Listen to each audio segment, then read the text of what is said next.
Had a friend or a loved one diagnosed with an illness or in the hospital, you've probably used CaringBridge. After 20 years of connecting people, the founder of CaringBridge is passing the torch. Sona Mehring is stepping away from the nonprofit she started. She's retiring. It's her commitment to the CaringBridge cause that makes her a Minnesotan to meet.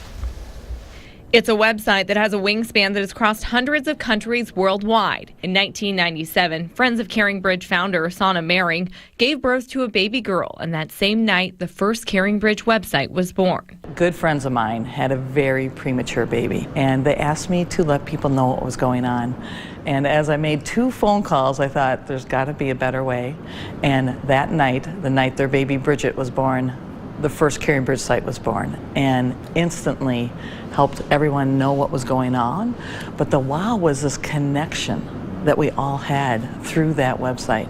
Baby Bridget only lived for 9 days, a heartbreaking loss. After the baby's death, Sona, a longtime Eagan resident at the time, was running a web design company. But she soon realized this was her calling.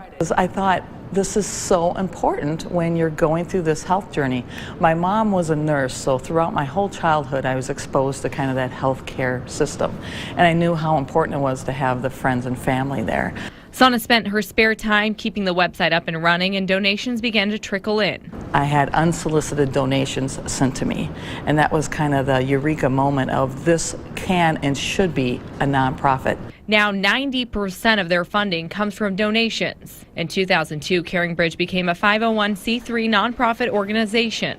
Today, Mehring says she's proud of the progress her team has accomplished to give loved ones a centralized health update. Google wasn't even around, so to see the 20 years of what's changed, not only in technology, but just as we as a society connect, it's been just amazing. According to the company's website, since 1997, more than 500,000 CaringBridge websites have been created. How has social media helped CaringBridge? The first thing I heard was I would never go online to share anything.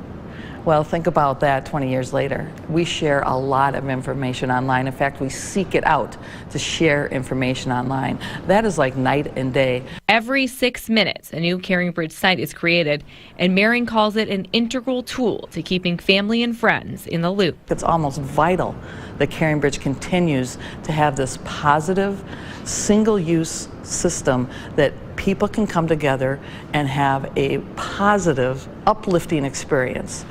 It's more important today than ever.